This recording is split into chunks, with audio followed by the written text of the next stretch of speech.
I'm Tara. I'm Ryan. We love Disney movies. So we decided to watch them all, from Snow White to Frozen 2 and beyond. Each episode will watch a different Walt Disney Animated Studios film and tell you all about it. Did we like it? Does it hold up? Who's our favorite hero? Or villain. We'll give you history and fun facts about each movie. And sometimes we'll invite our friends to watch along with us. So put on your tiara or your evil crown and join us on our adventure. This is Tara and Ryan's Princess Diaries. Hello, listeners. Welcome to a MiniTale of Tara and Ryan's Princess Diaries, where we strive to keep things under 45 minutes. Which won't be a problem for this one. Which, if you've heard our other MiniTales, can tell you how Tara thought about this movie. Now, I'm going to go on record as saying I think she's being a little too harsh on it.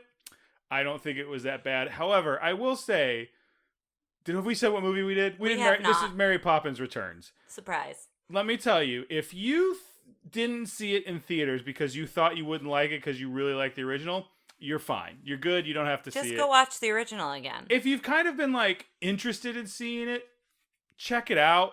I think you can also fast forward through some of it and be fine.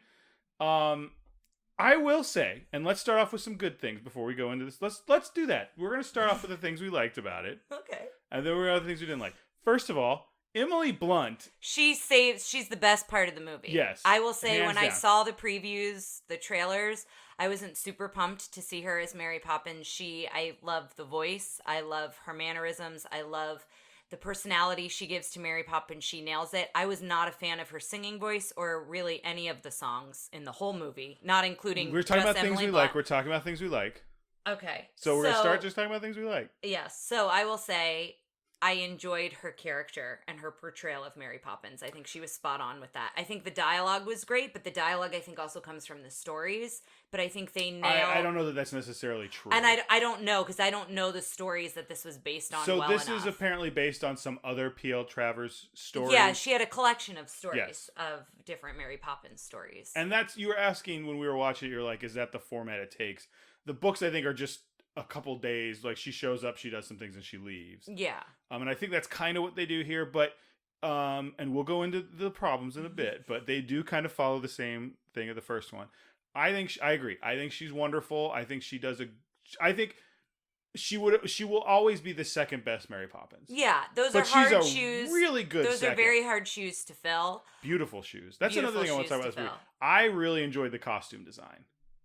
I did too. Now, I think if we weren't coming directly off of recording the Cinderella episode, we may have noticed that a little bit more because Cinderella is such a masterpiece of costume design. Yes. This one was very good, very colorful. I like the costumes they wear when they go into the pot. When they go into the porcelain bowl. The ceramic bowl. And it looks like it's drawn on. Yes, I liked those costumes a lot. I liked all of Mary Poppins. I like her blue number that I don't think is. She wear that in the original? The one where she shows up in? The blue coat? Yeah.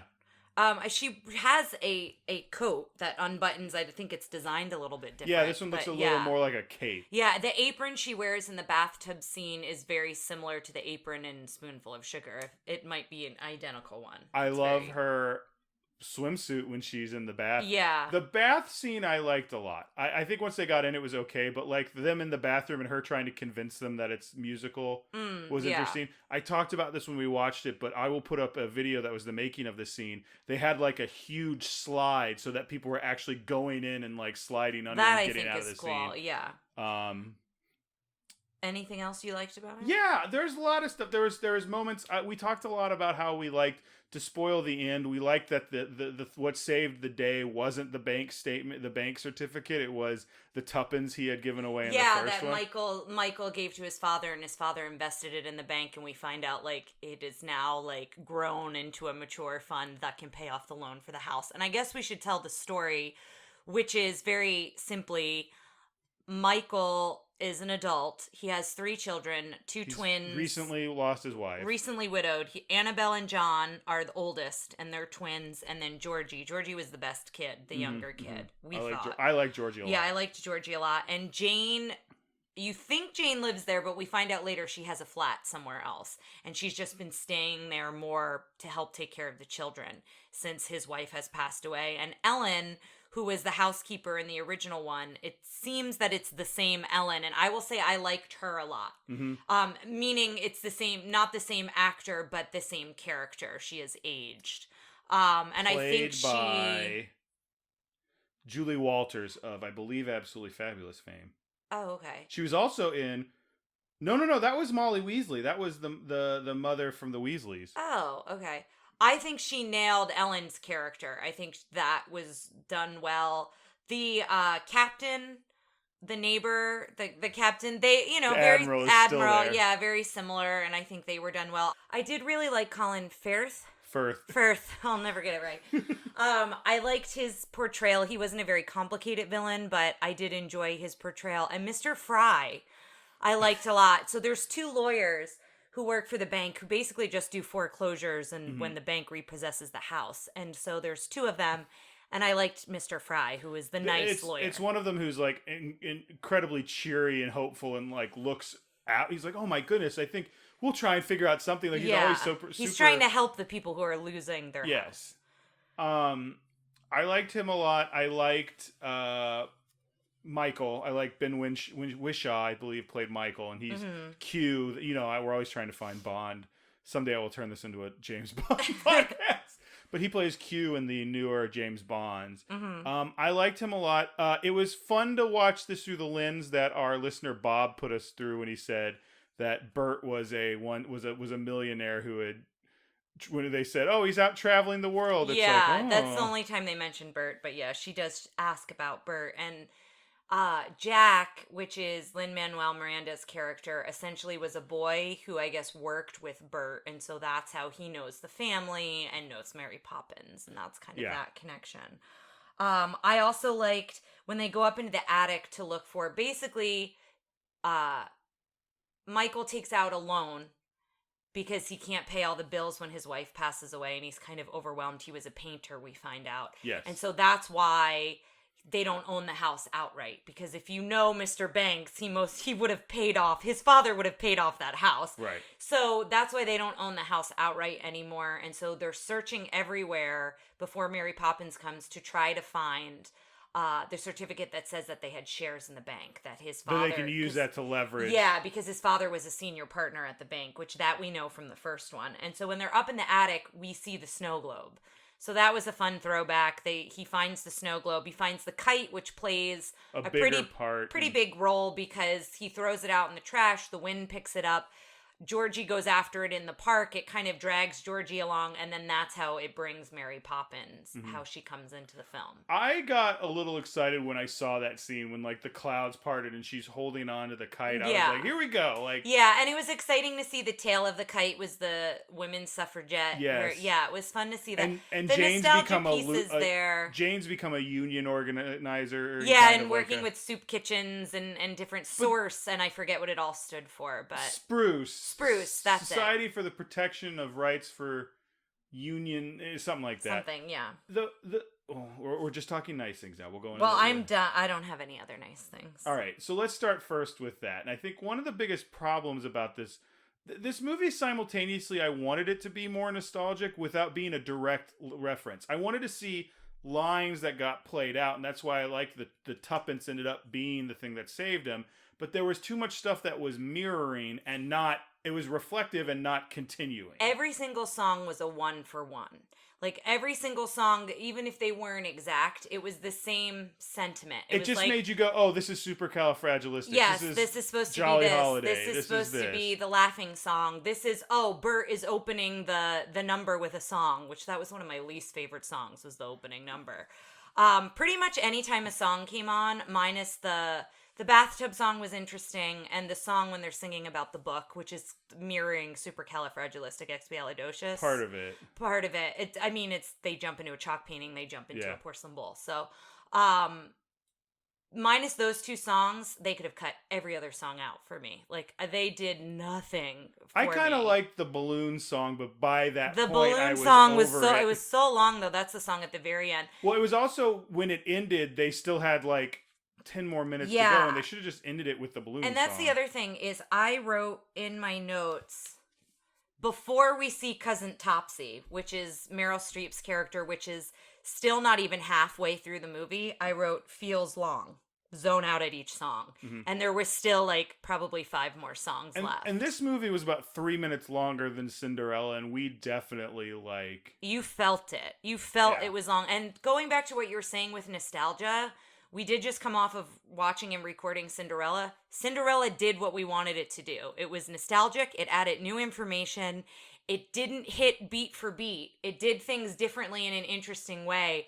And I think when you have a movie as iconic as Mary Poppins, where all of the songs were very popular and the talent that you had in it and the way things were done, it did it a disservice to do it as a 1-for-1. It did it a disservice because your brain is automatically comparing it. And I don't think that's fair to the people who starred in this movie, right? I will say with Emily Blunt's performance, I stopped comparing her to Julie Andrews because she had enough that was different about her until it came to the singing. I did not care for her singing. Yeah.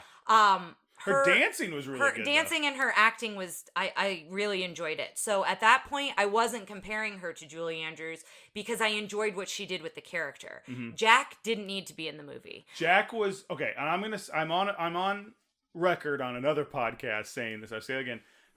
I think Lin-Manuel Miranda is extraordinarily overrated. I don't think he's a good actor. I think he's an excellent lyricist. I think he's an excellent creative mind. I think he deserves a place behind the scenes in a lot of movies. I don't want to see him on screen much anymore. I thought he was the most boring part of Hamilton. Now, I don't agree with that. I will say I did not care for him in this movie. He does a voice on DuckTales that I think is very boring. He's in. Anytime I've seen him on screen, I loved him than House. I loved him in House. That's how I got to know him, was when he was in House. But I feel like how I came to know House him, he was a struggling, hungry actor, and now he rapped. He rapped all throughout House. And now he's the king of the world, and they just go, "What do you want to do?" Regardless of if he's good at it. And I felt like a lot of what they did with Jack in this was because they had Lin-Manuel Miranda. If you would have cut Jack out of this entire movie, I don't know that there much would have changed. They would have had to come up with a different way to turn back, not even just turn off the lights on Big Ben. Oh, we're going to get to that in a little bit because I didn't care for that But whole you could have sequence. rewritten that interestingly. Yeah, I think you should rewrite it anyway. Yeah. If Jack hadn't been in the movie... I think they put Jack in the movie because they wanted a Bert, and you didn't need a Bert, I don't think. Yeah, like I don't think you needed in this film. And again, that goes back to me saying it didn't have to be a 1-for-1. You didn't have to have, they had 3 children instead of 2 children, right? So they could have done something different where they didn't have a Bert who was like so focused. But they also, it's going back to what I said when I was like, they put her in a union role. Yeah. Similar to that. But that union role played no part in this. Yeah. It was just like, isn't she a nice person? It's just a throwback that her mother was doing that kind of work. Well, let's see that. Like, maybe we make Michael and Jane a bigger part of the movie where, like, there's something going on with her in the union that she has to deal with as well. Yeah. She was just kind of in this movie, She was just kind of there. And then they played a love interest with her and Jack, which I just thought was weird. And he was like, oh, yeah, I remember her. I used to wave up at her and, like, look at her. And I don't know. I just didn't think that needed to be in there. I thought that was weird. Emily Mortimer was that actress, and I thought she was very good and charming. She was good. I just don't think her character was had much written to very do, well. other than be a sounding board for Michael. In which case, I thought they did a good job with Michael, like, giving him some songs and the kind of, like... His songs. Look, that's fine. Yeah. But just the fact that we're, like... You know, you said this too. He wasn't like George, where he was like, "This is how it should be." Yeah, I would agree with that. He was a much more dynamic character than George was.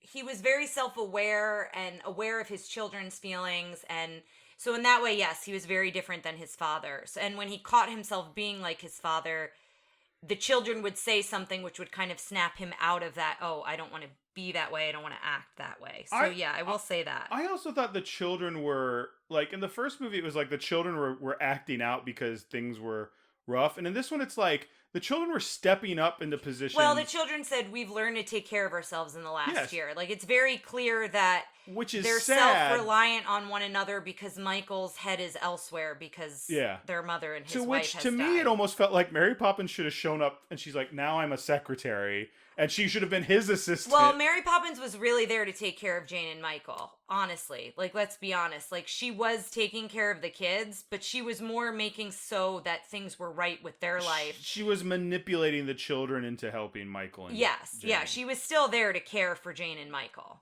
at the end of the day, which is fine. She has a lot of good, like, clever one-liners, and I wish I wrote more of them down, because there were a lot of funny ones, but I liked when she says cleaning is not a spectator sport, and, like, has the kids, like, clean up and she's like, you know, Michael and Jane, you think they would have learned to, like, take after themselves. I like that some of the lessons she wanted Michael and Jane to learn, they did not learn. Yes. Like, it's very evident, like, that they're still in their old ways of doing things. I liked in the bathtub scene where she's singing and the porpoise comes up. She goes, "No, not yet." Yes, yeah. Like that. She has command of her world, and that's how the original Mary Poppins was. Yes. So I enjoyed that. I have an exclamation mark here with the penguins. The penguins make an appearance, which that was kind of fun. That's when they're in the porcelain in the bowl. Yes. They're doing a song, kind of like a vaudeville number on stage. And then I like when the penguins are throwing books as Lin-Manuel is walking up. I thought that it's like was a cool. pop-up book. Go ahead. That scene I thought was very cool. I liked the pop-up book aesthetic of it. I liked the costumes. I liked the costumes. What I will say is I think the original did a better job of feeling like they were integrated with the animation. I feel like when this one, the animation is behind them a lot, and they're in front of it. So apparently there was a big fight where the studio exec said, "Don't do hand animation, do computer animation." The director was like, "I'm not going to do a Mary Poppins movie and not do hand animation." Yeah. And they were like, "Well, so I think part of that might have been production schedule of well, it shows. Like, it's very clear, because when we watch the original Mary Poppins, it holds up very well, because they did a lot of things, I think, that last over time. And I think with the computer animation, sometimes it does it a disservice. And I think with this, it does that here, because you want them to be interacting with each other. It's still hand drawn, but it's not. Yeah, it's like they're like, we have a production schedule. Exactly. Yeah, it didn't. That final product didn't happen in the same way. So there was a lot in that took me out of that scene that I was like, oh, I kind of wish this looked different, or I wish they did this different. Put Chris O'Dowd as a voice in more stuff, though. I love him. Yeah. Seamus. I liked that. I'm part poodle, too. Like, yes, I thought that was pretty clever. I also liked, like, the interactions in that world that were remembering that it was still a porcelain bowl. Like, they're driving on the side of the bowl. Yeah, he cracks that was the bowl cool. to, like, do stuff. I thought that was a real cool conception of the scene. Yeah, Jane, the original actress who played Jane, has a cameo, like, looking for, and I thought that was fun to have her in it.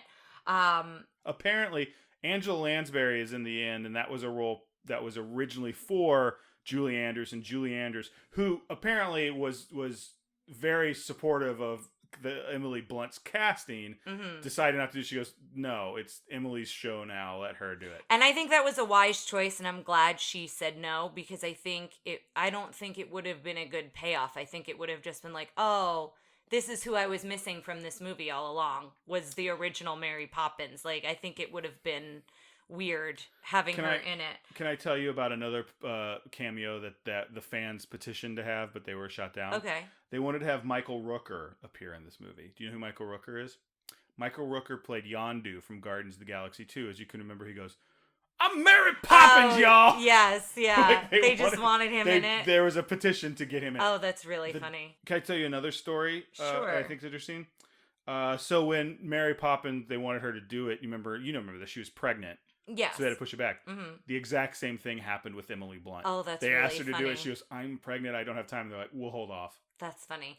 Is that interesting? Yeah, I appreciate that they held out. I think she was the right person for the part, again, minus the singing, but her as the portrayal of the character, I thought she nailed. Let's talk about another cameo that, to me, felt like it didn't fit in because it was so drastically different style-wise, and I'm curious what the original story was, and that's Cousin Topsy.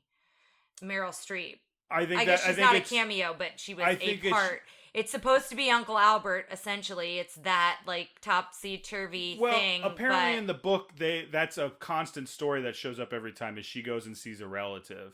But this one just wasn't good. It just didn't hold up to the Yeah. Uncle Albert. And again, I think Uncle Albert's them on the ceiling looked better. Like her upside down, it just looked junky until they all flipped upside down and then everything looked right. But there was no gimmick. It just looked cluttered. Yeah, it just looked like you're standing on the ceiling. Like, and you went through a small door to get into. Yeah, I didn't care for it.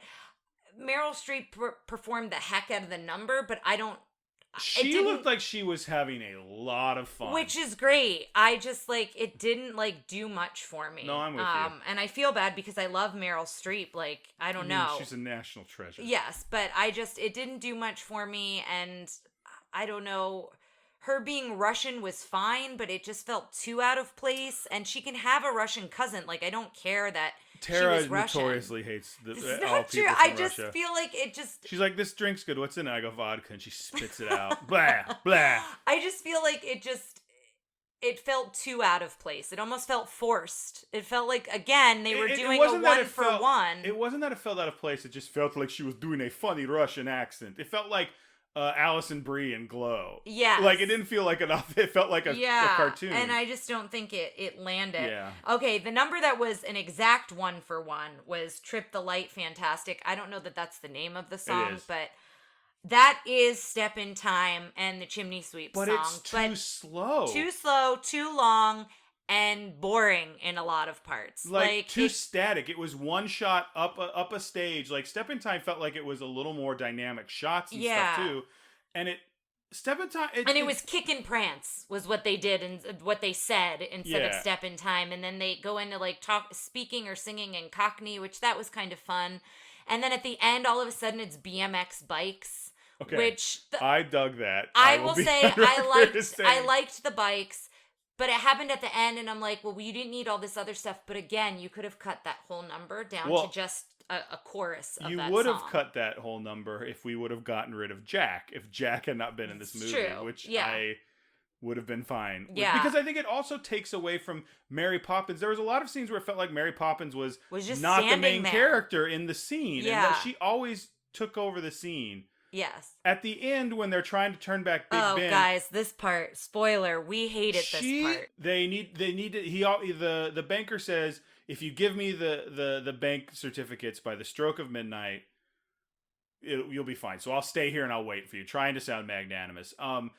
Colin Firth's character is always trying to sound way nicer than he is, but he's really scheming, and the kids are kind of onto him the whole time. So they go, let's turn back time. To which I think what I thought was going to happen is Mary Poppins says, I will now reveal that I am magic to all the adults standing here. Let's do this. And I'm like, all right, this is Mary Poppins on a mission. Like, we haven't seen this before. It's like, I'm going to go do something. Someone has summoned me to fulfill a mission. It's usually just, do you know what I'm saying? Like, usually it's just, I show up and I make things better. But this felt like an action scene with Mary Poppins. Yeah. That's what I thought was going to happen. Okay, yeah. I didn't necessarily think it was going to go that way, but... Well, then all the other lamplighters show up, which I'm like, my thought was... Well, they're helping them move. That's why they're all there. The lamplighters... Two of them are there. Two of them are helping them move. But there's several of them helping them move out of the house. So there are some of them there to begin with. All of them show up on bikes, and they're doing jumps again, like it's a BMX thing. Yeah. And then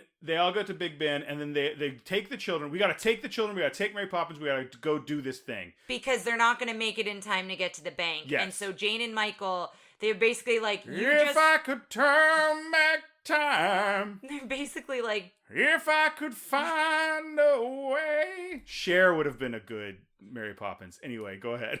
Oh boy, that would have been a different movie. But basically they say to Jane and Michael, you go to the bank, we're going to take care of the turning back the time. Like, don't worry if you're late to the bank, we've got this. But then all the lamplighters and Mary Poppins and the kids show up, and then Mary Poppins and the kids immediately stand back and watch the lamplighters do their thing.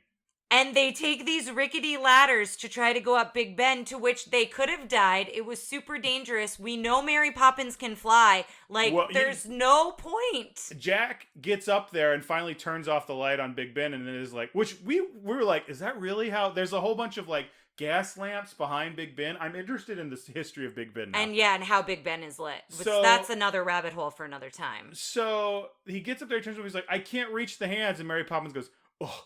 And then, like, she goes, floats all up right. To which I want to be like, why? Like, I wish they would have cut to one lamplighter who didn't have a line anywhere else in the movie. He just goes, "Why didn't you do this? This would have saved time." Like, it would have saved time in the movie. It would have made more sense. It would have like been less in the dangerous. movie. Yeah, the kids don't do anything in the end. No, and my point at that point in the movie, when we were talking as it was going on, was Mary Poppins never really puts anyone in danger, so to speak. Like, when she takes command and takes control when it's something that's kind of nonsensical or something that's wild. This was wild. They were climbing up Big Ben, like, and then she winds up floating up there anyway. So why did we need that whole sequence? She could have just floated on up there and changed the time. Well, I also feel like sometimes Mary Poppins, people have to do the thing themselves. But Fair none enough. of those characters are the people who are learning a lesson. Yeah. It's random lamplighters and Jack. Jack, who is perfect to Mary Poppins. Like, she's seen him multiple times. He's the only adult who remembers her when she leaves and goes back. He's Bert.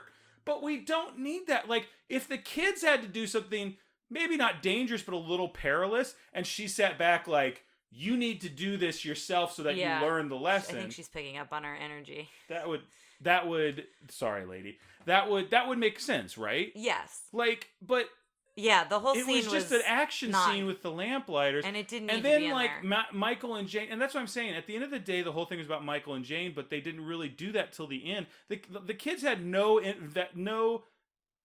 they had no alteration on what happened at the end. The adults did everything. Mary Poppins did it. The lamplighters did it. And the thing is, the rest of the movie, it is very kid-driven. Like, the kids summon Mary Poppins without knowing it, but they bring Mary Poppins into the house, and they go to the bank to try to ask Colin Firth's character... Firth. Like First, but Firth. They go to ask Colin Firth's character, can you give us more time? Like, the kids are very headstrong because of Mary Poppins, and even before Mary Poppins comes in. And I think you're right. At the end, all of their, like, courage and their strong-headedness and their, all of, like, their energy is taken away. Yeah. I was through this movie, like, really trying to be like, I like this movie. Because I didn't care for it pretty early on. The step in time bit, I was like, okay. And then this part actually actively made me, like... Yeah. Upset, because I was like, it's bad writing. And I think up until then, maybe not the writing was good, but it was okay, and the dialogue was real good. But then this was just like... The dialogue of Mary Poppins was very good. Like, again, I thought the kids were good. The kids were fine. Jack's out of this. Jack, I feel like they wrote the whole movie and then went, ooh, we forgot something, and then went back and stuck and added Jack in everywhere. Because literally he would show up and scenes be like, "Hello, Mary Poppins," and then he's inside the house, and I'm like, "What? Who? What's going on? Why are you here?"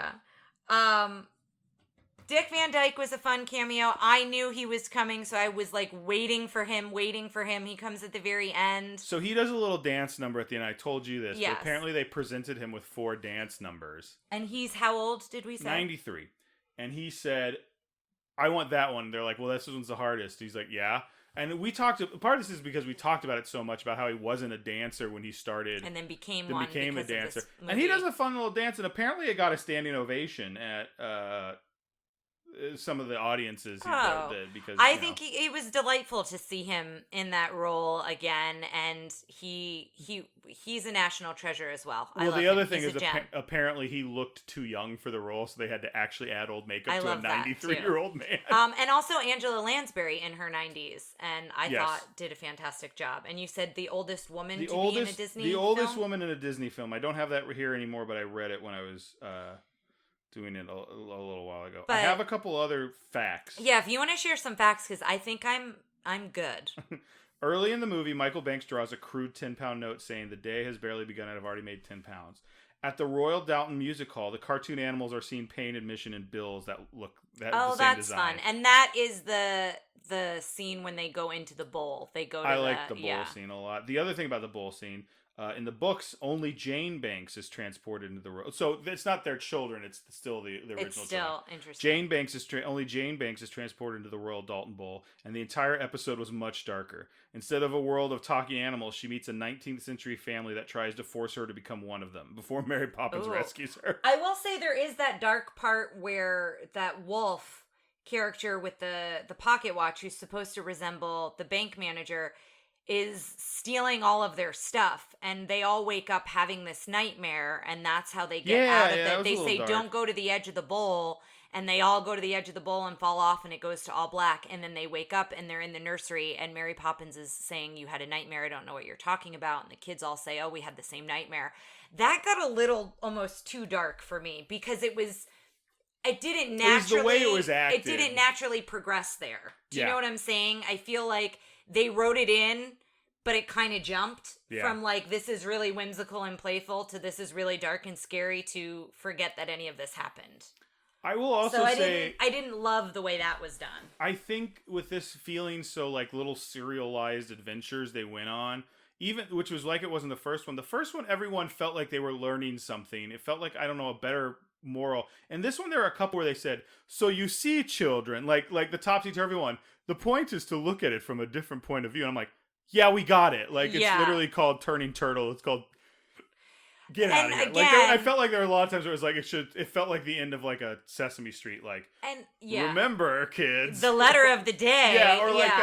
They used to do it at the end of He-Man, where He-Man would turn to the camera and be like, oh, yeah, your postal officer is an important part of your neighborhood. It's like, oh, okay, thanks, He-Man. But again, because they're all individual stories, again, I'm not a very talented storyteller writer, but I would imagine that since you have all of these isolated... First off, I want to say that shouldn't take away from your opinion of it. You are a theater goer and a creator. Yeah, I guess.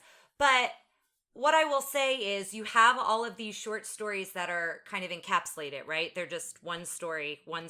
I feel like you could have done so much more to not make it feel like the same movie. You could have taken all of these short stories and paired them in a very different way. And I think they looked for stories that were similar to the original. And I think that did them a disservice. I feel I've said this several times, but this movie's detriment, I think the downfall to this movie is you were forced to compare it to the original because it was so similar in formatting to the original. Mm-hmm. And I think that really did it a disservice because the original is so iconic, because you have Julie Andrews, because you have like these strong characters.